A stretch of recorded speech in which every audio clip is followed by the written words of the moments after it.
Hello everyone, कैसे हो आप सभी। आई होप आप बहुत ही अच्छे होंगे। तो आज के इस लेक्चर में हम कंटिन्यू करेंगे मशीन लर्निंग का यूनिट 4 का complete one shot lecture. Okay, तो आज के इस लेक्चर में यूनिट 4 100% आपका कंप्लीट हो जाएगा। कंप्यूटेशनल लर्निंग थ्योरी, जितने भी टॉपिक्स आपको सिलेबस में यहाँ पे दिख रहे हैं ना, सारे टॉपिक्स मैंने इस वन शॉट के अंदर कवर करा दिए हैं। ओके, तो लास्ट तक अच्छे से देखना है, और ये यूनिट भी बहुत ज्यादा छोटी यूनिट है। ओके, तो आई होप आपने मतलब unit first, unit second, unit third को बहुत अच्छे से पढ़ लिया होगा।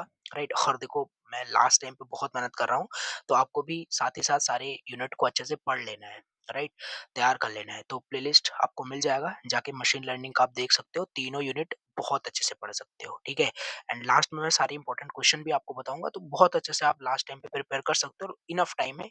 कुछ ज्यादा मतलब बहुत ज्यादा मुश्किल नहीं है, हो जाएगा। ठीक है, देखो, तो अच्छे से आपने मस्ट देखा हो unit first, unit second, unit third, then तभी आप इस यूनिट फोर को पढ़ सकते हो, क्योंकि आपस में बहुत ज्यादा रिलेटेड यूनिट है, तो तभी समझ पाओगे। ठीक है, देखो, यूनिट का नाम है कंप्यूटेशनल लर्निंग थ्योरी। ओके, तो बहुत छोटी यूनिट है, मैं फिर बता रहा हूँ, थ्योरेटिकल है पूरा। ओके, चलिए, तो इसकी कहानी स्टार्ट होगी यहाँ से। राइट, पहले पता होना चाहिए कंप्यूटेशनल लर्निंग थ्योरी क्या होता है। What do you mean by computational learning theory.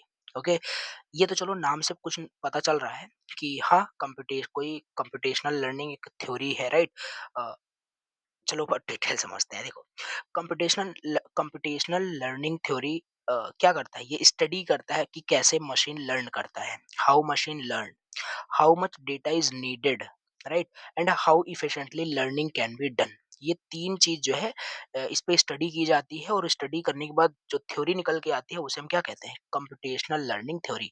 रट्टा मत लगाना, बस कॉन्सेप्ट समझ लो कि ये क्या कर रहा है, खुद से अपने लैंग्वेज में लिख सकते हो। ठीक है, ओके, तो कंप्यूटेशनल लर्निंग थ्योरी स्टडी करता है कि कोई भी मशीन कैसे लर्न करता है, और how much data is needed कि वो अच्छे से लर्न करे, right, how efficiently learning can be done. ये तीन चीज का आंसर कंप्यूटेशनल लर्निंग थ्योरी देता है। ओके, यहाँ पे देख सकते हो सिंपल वर्ड्स में, it tells us whether a learning problem is possible and practical और नॉट। ओके, तो यहाँ पे वही है कि किस क्वेश्चन का आंसर ये आपका कंप्यूटेशनल लर्निंग थ्योरी देता है। जैसे how many training examples are needed, how fast a model can learn, okay, will the learn model works on the new data और not, is is learning computationally feasible है कि नहीं। कहानी लिखने का बहुत सारा लिख सकते हो, बस इतना याद रखो, कंप्यूटेशनल लर्निंग थ्योरी क्या करता है, स्टडी करेगा कोई भी जो मशीन होता है, क्योंकि मशीन लर्निंग सब्जेक्ट पढ़ ही रहे हो पहले से। राइट, तो वही सेम चीज है।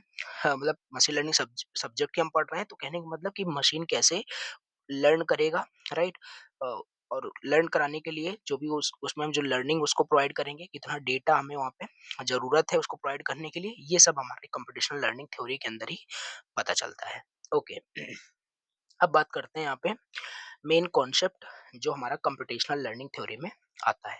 ओके, तो इसमें हमारे पास ये टर्म ना, आई होप अपने प्रीवियस यूनिट में भी काफी टाइम देखा होगा। जैसे हाइपोथेसिस, पहले ही मैंने बताया था, यूनिट थर्ड में ही डिटेल टॉपिक था। Right, hypothesis space, main concept ये हमारा इसमें है। राइट, ये सारे पॉइंट्स लिखना है। हाइपोथेसिस स्पेस क्या होता है, set of all possible models a learner can choose from. Okay, example, all possible decision tree बनाया जाता है। Right, all possible linear equation, तो ये हमारे हाइपोथेसिस स्पेस होते हैं, मतलब कि all possible models a learner can choose from. Right, ये हमारे पास क्या होता है, हाइपोथेसिस स्पेस। दूसरा हो जाएगा sample complexity. Okay, sample complexity, number of training example needed to learn accurately.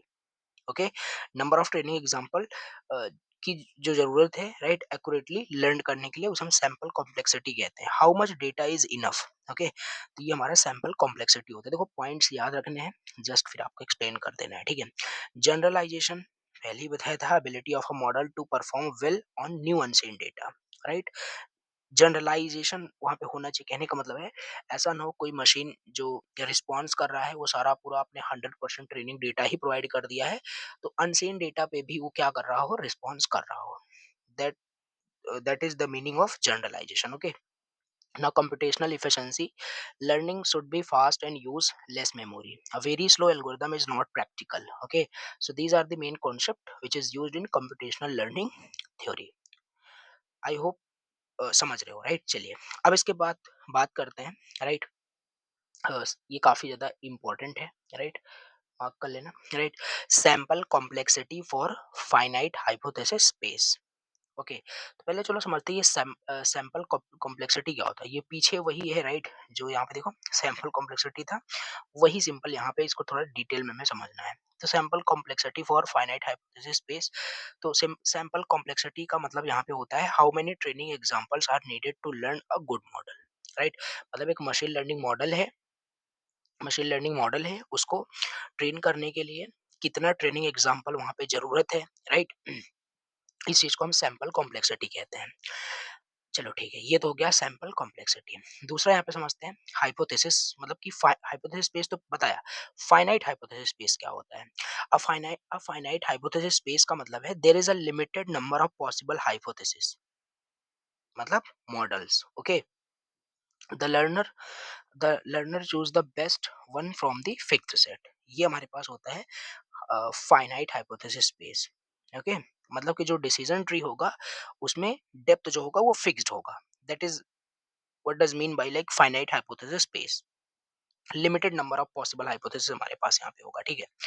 अगर हम इस पूरे कॉन्सेप्ट के मतलब आइडिया के बारे में बात करें, sample complexity for finite hypothesis space, तो idea behind space complexity देखो, when the number of possible hypothesis in is small, okay, it is easier to find the correct one, less training data need वहाँ पे होता है, ठीक है? तो ये चीज हमारे पास होता है। अब यहाँ पे बात करें इंपॉर्टेंट फैक्टर्स क्या होते हैं जो अफेक्ट करते हैं सैंपल कॉम्प्लेक्सिटी को। important factors which affect sample sample complexity। तो पहला, size of hypothesis space, yes, ये अफेक्ट करता है, राइट? अगर स्मॉलर हाइपोथेसिस स्पेस होगा तो लेस डेटा की जरूरत होगी। लार्जर हाइपोथेसिस का स्पेस अगर वहां पे होता है तो मोर डेटा वहां पे जरूरत होगी, ठीक है? पॉइंट्स याद रखना है, राइट? फिर आप लिख पाओगे एग्जाम में खुद से, ओके? दूसरा, एक्यूरेसी, एप्सिलॉन से इसे डिनोट करते हैं और साइज ऑफ हाइपोथेसिस स्पेस को इस तरीके से डिनोट करते हैं, याद रखना, ठीक है? एक्यूरेसी दूसरा हमारा इंपॉर्टेंट फैक्टर होता है, मतलब how close we want the hypothesis to the true concept. Higher accuracy more sample needed.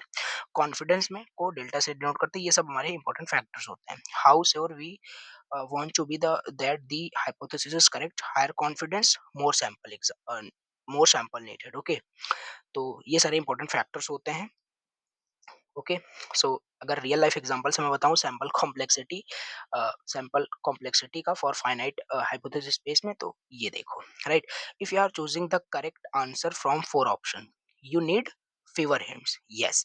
अगर आपको ही चूज करना हो 100 ऑप्शन में से तो आपको बहुत ज्यादा हिंट की जरूरत होगी। सेम आइडिया यहाँ पे sample complexity for finite hypothesis space का अप्लाई हो रहा है, ठीक है?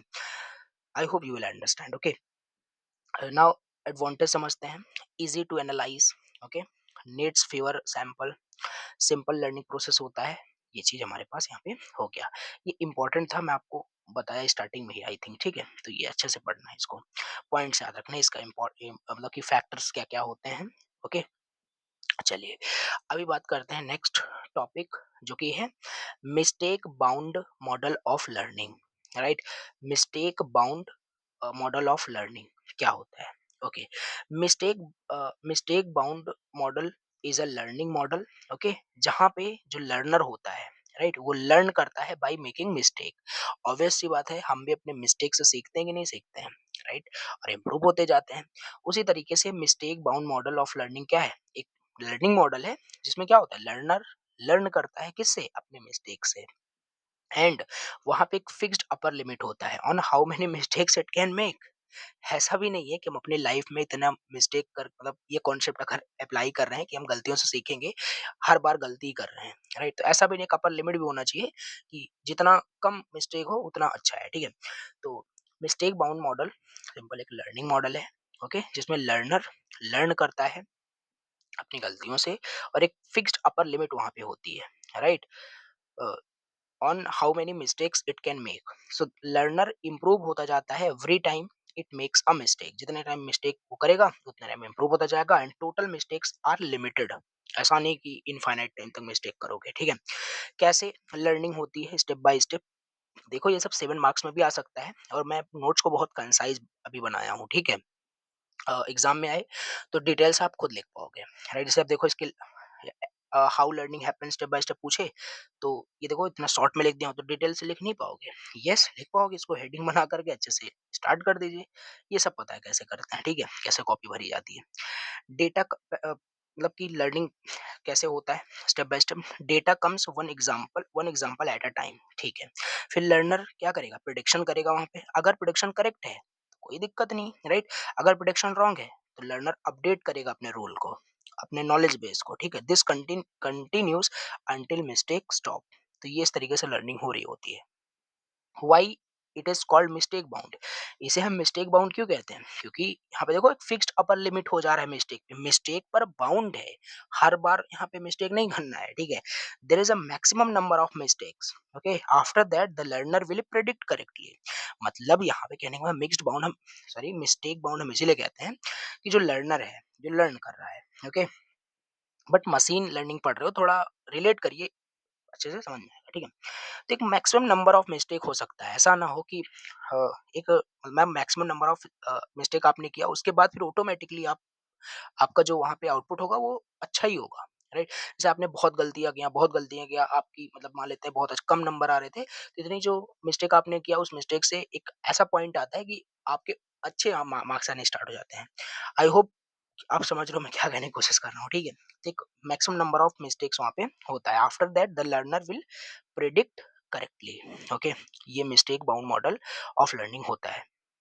इसका एग्जांपल भी लिख सकते हो, परसेप्ट्रॉन एल्गोरिदम। मैंने आपको बताया था, आई थिंक सेकंड लेक्चर में ही था, राइट? तो सेकंड यूनिट में ही था परसेप्ट्रॉन के बारे में। परसेप्ट्रॉन कैसे अपडेट करता है बायस वेट्स को, राइट? और लर्निंग रूल्स में कैसे अप्लाई होता है, तो वही लिखा हुआ है। स्टार्ट विद रैंडम वेट्स, अगर मिस्टेक होता है अपडेट करिए वेट्स एंड बायस को, ठीक है? और जब तक आपका एरर रिड्यूस ना हो जाए। एडवांटेज क्या है? Simple and easy to understand है, suitable for online learning, guarantees learning होता है। डिसएडवांटेज यहाँ पे हमारे पास दिए हुए हैं, ठीक है? तो ये हमारे पास होता है, ये भी काफी इंपॉर्टेंट है, इसको भी अच्छे से पढ़ना है। अब बात करते हैं नेक्स्ट, इंस्टेंस बेस्ड लर्निंग क्या होता है, ओके? इंस्टेंस बेस्ड लर्निंग क्या है? Instance based learning also is a learning model, is a learning method, जहाँ पे जो सिस्टम है स्टोर करता है सारे ट्रेनिंग एग्जाम्पल को, ठीक है? It does not build a model, it makes a decision only when a new input comes, okay? Instance based learning basically learning method है where the system stores all training example, right? It does not build a model, it make decision only when a new input comes, okay? Learning by remembering past example and comparing them, इस चीज को हम क्या कहते हैं? Instance based learning कहते हैं। कितना इजी लिखा हुआ है देखो, यहाँ पे क्या है? Simple, learning by remembering past example को याद रखे हम जो लर्निंग करते हैं, मतलब उसको कंपेयर करते हैं, राइट? ये इस टाइप की लर्निंग को इंस्टेंस बेस्ड लर्निंग कहते हैं, ठीक है? ये चीज होता है। जैसे सिंपल एग्जांपल देखो, when a new student comes we compare him with the previous student और डिसाइड करते हैं स्टूडेंट पास होगा फेल होगा। इस टाइप की जो लर्निंग है इंस्टेंस बेस्ड लर्निंग होता है। कैसे वर्क करता है? स्टोर करते हैं सारे ट्रेनिंग एग्जांपल को, ठीक है? न्यू इनपुट जैसे ही आता है, right, find the most similar stored example, फिर हम उसे यूज करते हैं, use them to predict output, okay? इसमें अगर इसमें मैं बात करूं, इंस्टेंस बेस्ड लर्निंग का एग्जांपल लिखना हो तो के नियरेस्ट नेबर हमारे पास एल्गोरिदम होता है, वो इसी का एग्जांपल हो जाएगा, ठीक है? आगे भी देखते हैं ये भी। कैरेक्टरिस्टिक्स की बात करें, characteristics of instance based learning में तो पहला लेजी लर्निंग है, right? uses similarity or distance, no training phase, needs more memory. These are the characteristics of instance based learning, okay? Now instance based learning को represent कैसे करते हैं, ये भी पूछा जाता है, राइट? तो इसे और समझते हैं। हाउ द डेटा, मतलब इंस्टेंस बेस्ड लर्निंग रिप्रेजेंटेशन का मतलब है कि how the data is stored and used for comparison. So component of instance based learning representation में पहला इसमें कंपोनेंट क्या है? इंस्टेंस, इंस्टेंसेस में पहला कंपोनेंट होता है। Each instance is a data record, जो वहाँ पे ऑल ट्रेनिंग एग्जांपल जो स्टोर होगा वो रिकॉर्ड के फॉर्म में होगा, तो वही मतलब कि उसी को इंस्टेंस बोला जा रहा है। जैसे जैसे देखो, स्टूडेंट, अटेंडेंस, मार्क्स, रिजल्ट, पास, फेल, ये सब क्या है? इंस्टेंस ही हमारे पास है। ओके, आई होप समझ पा रहे हो। दूसरा हमारे पास है फीचर वेक्टर। एक second, feature vector. Okay, each instance is stored as a set of attributes, attribute values, कुछ इस तरीके से ये हमारा फीचर वेक्टर हो जाएगा। देखो, पॉइंट्स याद रखने हैं आप सभी को, ठीक है, और फिर आप लिख पाओगे। Distance measure use to find similarity between instances. Similarity find out करते हैं बिटवीन इंस्टेंसेस, उसे हम क्या कहते हैं? Distance measure. Okay, yes. Similarity function calculate how close to instances are. Similar instances gives similar output. Okay, so ये होता है सिमिलैरिटी फंक्शन। ओके, इसके बाद स्टोर्ड डेटा सेट। ये पता नहीं कैसे यहाँ से डॉट लगना भूल गया है, मतलब सही से नहीं लगा है, सही से नहीं दिख रहा है, ठीक है, बट थोड़ा मैनेज करना। ओके, सो सिमिलैरिटी फंक्शन हो गया। Stored data set, entire training data set is kept in memory, ये स्टोर्ड हमारे पास डेटा सेट हो जाएगा। सो ये चीज इस तरीके से हम इसे रिप्रेजेंट करते हैं, ये सारे कंपोनेंट्स को आपको बताने हैं यहाँ पे। ओके, देन एडवांटेज की बात करें, अगर एडवांटेज की बात करें, सिंपल एंड इंट्यूटिव हमारे पास हो जाएगा यहाँ पे। Okay, adapt easily to new data, no retraining needed. Okay, so ये हमारे पास हो गया इसका एडवांटेज। नाउ डिसएडवांटेज की बात करते हैं, right. High memory usage, slow during prediction, sensitive to noisy data. So these are the advantage and the disadvantage of instance based learning. Okay, अब बात करते हैं मोस्ट इम्पॉर्टेंट, राइट, इस यूनिट का मैं बात कर रहा हूँ, बहुत इंपॉर्टेंट है। ओके, सो चुकी है के नियरेस्ट नेबर एल्गोरिथम, और बहुत इजी भी है, राइट।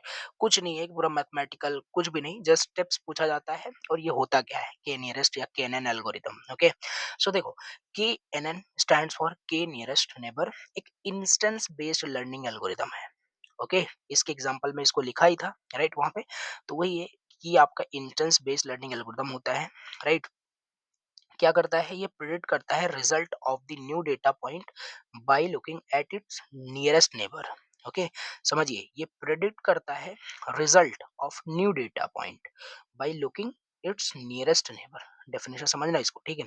तो ये हमारा के नियरेस्ट नेबर्स एल्गोरिथम होता है। की आइडिया यही है कि similar things have similar result. Yes, nearest data points influence the decision. अब इसका मैंने बताया आपको पहले ही क्या होता है, राइट। ये पूछते हैं, स्टेप्स पूछता है, तो ये रहा स्टेप्स ऑफ केएनएन एल्गोरिथम। पहले क्या करते हैं, थोड़ा मैथमेटिकल है बट समझिए। चूज द वैल्यू ऑफ के की वैल्यू को हम चूज करते हैं। के is the number of nearest neighbour. के क्या है आपका, के is the number of nearest neighbour, like के इज इक्वल टू 3 और के इज इक्वल टू 5। स्मॉल के सेंसिटिव टू नॉइज, लार्ज के मतलब more stable. In this case, this one is more stable. Okay, now store all training data. No training is done, all data is stored in memory, right. फिर take a new input test data, a new data point is given to the algorithm, new student with attendance this, right। तो new input यहाँ पे लिया जाएगा। पहले यहाँ पे हमने वैल्यू चूज किया ऑफ के, राइट, नियरेस्ट नेबर का। और लार्ज के मीन्स मोर स्टेबल, स्मॉल के सेंसिटिव टू नॉइज। फिर स्टोर किया सारे ट्रेनिंग डेटा का, फिर न्यू इनपुट वहां पे रिसीव किया गया, फिर कैलकुलेट किया गया डिस्टेंस, मतलब find distance between new data and old training points के बीच में डिस्टेंस। ओके, तो अब ये डिस्टेंस कैलकुलेट करने के मेथड्स हमारे पास क्या होते हैं? यूक्लिडियन डिस्टेंस, ये हमारा कुछ मेथड होता है जिससे हम डिस्टेंस को कैलकुलेट करते हैं। ओके, इसके बाद फिफ्थ स्टेप में फाइंड करते हैं के नियरेस्ट नेबर को। ओके, इसमें select K data points with smallest distance. फिर take major vote for classification, check class labels for k neighbors, class with maximum votes is chosen, for regression takes average value। फिर last में assign करते हैं output को। Okay, तो ये चीज हमारे पास हो जाएगा। लाइक सिंपल एग्जांपल देखो, if K is equal to 3 and among nearest neighbour 2 are pass 1 is fail, तो आउटपुट हमारे पास पास ही होगा। ओके, देखो, ये चीज हमारे पास यहाँ पे है, के नियरेस्ट नेबर एल्गोरिथम क्या होता है समझ में आ गया। इंस्टेंस बेस्ड लर्निंग एल्गोरिथम होता है। ओके, और स्टेप्स में इतने सारे स्टेप्स हमारे पास हैं, 7 स्टेप्स हैं, याद रखने हैं आपको, ठीक है। ये हो गया एडवांटेज, यहाँ पे देख सकते हो केनन का, very simple to understand, no training required, works well with small data set. Disadvantage ये है, slow, needs more memory and sensitive to noisy data also. Application भी यहाँ पे देख सकते हो, recommendation system, image recognition, medical diagnosis, pattern recognition. Okay, अब बात करते हैं लोकली वेटेड रिग्रेशन के बारे में। ओके, एक second. Okay, locally weighted regression के बारे में, ठीक है। देखिए, locally weighted regression is a type of instance based learning method where the model gives more importance to nearby data points.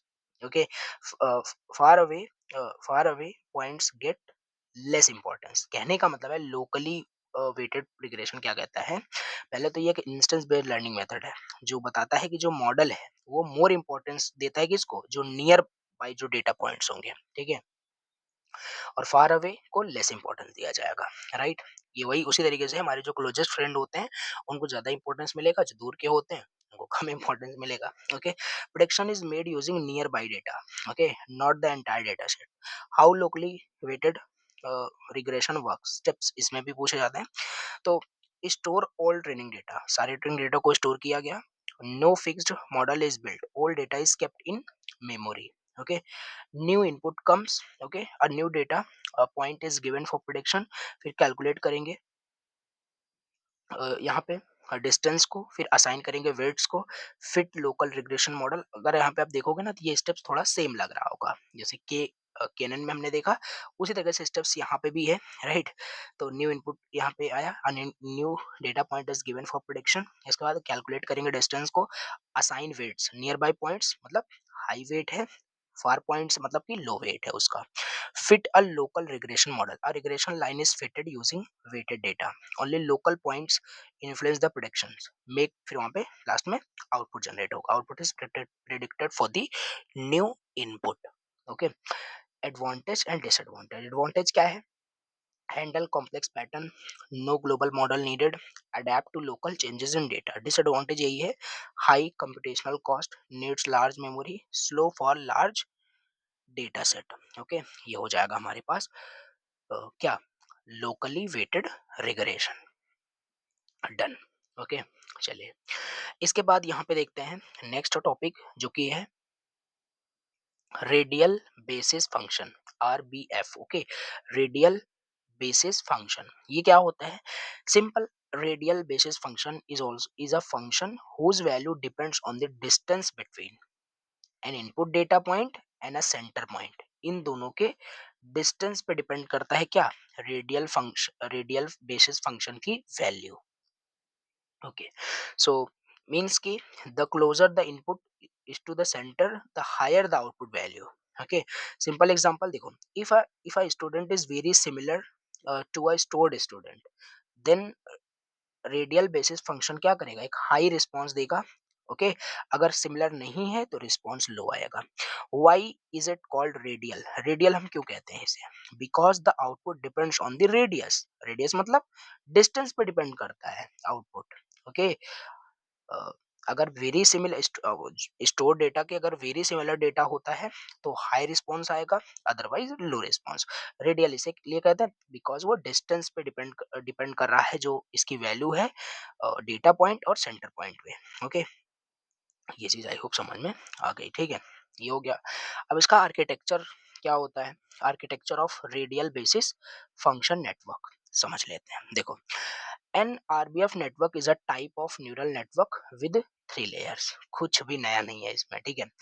आपने एएनएन पढ़ा था, वही वही लिखा भी है यहाँ पे देखो, एक टाइप है किसका, न्यूरल नेटवर्क का। आरबीएफ नेटवर्क जो होता है 3 लेयर्स होते हैं, input layer, hidden layer, output layer. ये डायग्राम से बिल्कुल परिचित ही हो, राइट, यूनिट सेकंड में बताया था बहुत अच्छे से। ये हमारा इनपुट लेयर हो गया, एक सेकंड देखो, ये हमारे पास कहाँ गया, ये हमारे पास इनपुट लेयर हो गया, ये हमारे पास हिडन लेयर हो गया, ये हमारे पास आउटपुट लेयर हो गया, ठीक है। इनपुट लेयर में सारा यहाँ पे कहानी लिखना है, takes input features, simply passes data to the next layer. Okay, no processing is done, processing कहाँ होगी, हिडन लेयर में होती है, ठीक है। ये हो गया। हिडन लेयर में क्या होगा, इसी को हम आरबीएफ लेयर भी बोलते हैं, ठीक है। Most important layer contains RBF neuron. RBF neuron इसी में होता है जहाँ पे प्रोसेसिंग होती है, समझ पा रहे हो। फिर लास्ट में प्रोसेसिंग होने के बाद आउटपुट आपका जनरेट हो जाएगा। ओके, तो ये चीज हमारे पास होता है radial basis function. Very important है, विद आर्किटेक्चर पूछा जा सकता है, ठीक है। तो बाकी छोटी यूनिट है, पढ़ना पूरा ही है आपको, ठीक है। इसके बाद इसका वर्किंग भी देख लेते हैं। वर्किंग स्टेप्स क्या हैं, देखो। Input is given to the network, okay. फिर हिडन लेयर क्या करेगा, कंप्यूट करेगा डिस्टेंस फ्रॉम सेंटर। फिर RBF function gives activation value. Output layer combine करेगा इन वैल्यूज को, फाइनल आउटपुट प्रोड्यूस हो जाएगा, ठीक है। अब एडवांटेज देख लेते हैं। एडवांटेज फास्ट लर्निंग है, गुड फॉर पैटर्न रिकॉग्निशन है, handles non linear data. Disadvantage की बात करें, needs more memory, choosing centre is difficult, not good for very large data set application. देखो, pattern recognition function, approximation, image processing, time series predictions, okay. अब इस advantage disadvantage application में मैं क्या ही एक्सप्लेन करूँ, पॉइंट से लर्न करना पड़ेगा, राइट। ये है हमारे पास। देन लास्ट टॉपिक हमारे पास यहाँ पे दिया है case based learning, right. Case based learning क्या होता है, देखो, बहुत इजी है ये भी, राइट। केस बेस्ड लर्निंग आपका एक लर्निंग मेथड है, right, where the system solve new problems using old problems, okay. हमारे पास ओल्ड प्रॉब्लम्स रहेगी, उस ओल्ड प्रॉब्लम का यूज करके हम न्यू प्रॉब्लम को सॉल्व करेंगे, ठीक है। इस चीज को हम क्या कहते हैं, केस बेस्ड लर्निंग, ठीक है। ओल्ड प्रॉब्लम थी हमारे पास, ओल्ड प्रॉब्लम का यूज करके नई जो प्रॉब्लम आएगी उसको सॉल्व करेंगे, और उससे जो हमें लर्निंग मिलेगी केस बेस्ड लर्निंग होगी, ठीक है। जैसे it does not create rules, it learns from experiences, okay. Solve करते हैं न्यू प्रॉब्लम्स को by remembering similar past cases. देखो, रियल लाइफ एग्जांपल, जैसे a doctor treats a new patient by comparing symptoms with the previous patient. Yes, this is what does mean by case based learning, okay. What is case, ये case का मतलब क्या है, case का मतलब वही simple, right. A case contains problem description, right, उसका solution क्या होगा, रिजल्ट क्या हुआ, राइट। जैसे सिम्टम्स फीवर है, राइट, कफ है, फ्लू है, तो ये सब क्या है, केसेस हो सकते हैं, राइट, समझ रहे हो आई थिंक, ओके। ये चीज है function of case based learning, क्या क्या इसके फंक्शन होते हैं, देखो। फंक्शन क्या होते हैं, पहला रिट्रीव, रिट्रीव मतलब find similar past cases from memory, okay. Yes, जैसे find patient with similar symptoms, okay. फिर दूसरा reuse, use the solution of old case to solve the new problem, use same treatment for similar illness. Obvious सी बात है, किसी को बुखार था, राइट, और बुखार की जो है मतलब फेवर था, राइट, फीवर की जो आपने मेडिसिन दिया उसका सही हो गया, जो भी सिम्टम्स था, जो भी डिसीज था, ठीक है। अब सिंपल उसी पास्ट डेटा का यूज करके क्या करोगे, उसे रीयूज करोगे, राइट। और न्यूली जो हमारे पास सिम्टम्स आएगा उसका ट्रीटमेंट उसी की हेल्प से करोगे, वही सेम दवा दे दोगे, राइट। समझ रहे हो आई थिंक, ये होता है। देन रिवाइज करेंगे, check and correct the solution if needed, change medicine if patient does not improve, अगर वो दवा काम ना करता तो दूसरा कोई दवा दिया गया होता, राइट। रिलेट करो, समझ में आ रहा होगा, ठीक है। Retrieve, reuse, revise. Then retain, retain मतलब, देखो, store the new case and solution for the future use. Retain का मतलब रिटेन कर लो उसे, ऐसा कुछ सिम्टम्स आ गया, दवा ही नहीं है उसका, राइट, तो न्यू केसेस जो है उसको स्टोर करके रखेंगे for the future solution, right. New patient का जो केस आता है उसको हम स्टोर कर लेते हैं, तो ये फंक्शन है केस बेस्ड लर्निंग का, ये चीज आपको याद रखनी है, राइट। तो क्या होता है पता होगा आपको, ठीक है। एडवांटेज एंड डिसएडवांटेज देख लेते हैं, राइट। तो एडवांटेज क्या है, easy to understand, learns continuously, no complex training needed. Disadvantage में, needs large memory, slow search for similar cases, quality depends on the stored cases. Application one of the medical diagnosis में use होता है, legal decision support में, customer support system में, fault diagnosis में, right. ये हो गया हमारे पास case based learning complete, okay. अब बात करें, ये भी क्वेश्चन पूछा जा सकता है इस तरीके से, राइट, जो कि है major paradigm of machine learning. What are the major paradigm for of machine learning, तो कुछ अलग सा नहीं है, सब पहले से पढ़ लिया आपने, ठीक है। तो ये देखो, सुपरवाइज लर्निंग लिखना है, अनसुपरवाइज, रीइंफोर्स, इंस्टेंस बेस्ड और क्लस्टरिंग, सब आपको मैंने पढ़ा रखा है, ठीक है। तो वही आपको we have already discussed in the previous unit, so वही हमारे मेजर पैराडाइम होते हैं, मतलब कि क्या क्या ऐसे कंपोनेंट होते हैं या कंपोनेंट होते हैं जो मशीन लर्निंग के अंदर यूज होते हैं, तो ये सब हमारे पास होते हैं, राइट। तो पैराडाइम यही होता है। तो इस तरीके से हो गया आपका यूनिट 4 का कंप्लीट वन शॉट फिनिश। बहुत छोटी यूनिट थी, तो स्टार्टिंग में ही बताया था, बट हाँ, थ्योरेटिकल है, अच्छे से आपको पढ़ना है, ठीक है? तो यूनिट 4 हो गया आपका कंप्लीट फिनिश। लास्ट में बता दूँ कौन-कौन सा टॉपिक आपको पढ़ना है, बीच में मैंने आपको बताया ही था। यहाँ पे के नियरेस्ट नेबर लर्निंग जो एल्गोरिथम होता है, इसके स्टेप्स पूछे जाते हैं। इन सब के भी स्टेप्स पूछे जा सकते हैं, ठीक है? और सैंपल कॉम्प्लेक्सिटी और इसके स्टेप्स पूछे जाते हैं। तो पढ़ना है, ओवरऑल बहुत छोटी यूनिट है, अच्छे से आप पढ़ सकते हो, ठीक है? तो ये हो गया यूनिट 4 का कंप्लीट वन शॉट फिनिश। अब बची है यहाँ पे लास्ट यूनिट, यूनिट 5। सबसे पहले तो जाके आपको प्लेलिस्ट को देखना है, अच्छे से चारों यूनिट कंप्लीट कर लेना है, राइट? अब मे बी 5 यूनिट आए ना आए, बट मैं कोशिश करूंगा अच्छे से पूरा अपलोड कर दूं। कमेंट करना है कि मैं लास्ट यूनिट अपलोड करूं कि ना करूं, राइट? आपका जो कमेंट होता है वो मुझे बहुत मोटिवेट करता है। दैट्स वाई एक ही दिन में 3-3 यूनिट यहाँ पे मैं खत्म कर रहा हूँ, ठीक है? और प्लीज लाइक करना, राइट? एंड प्लीज सब्सक्राइब करना और शेयर करना इस वीडियो को। Thank you very much. चलिए मिलते हैं नेक्स्ट वीडियो में। Thank you and good night.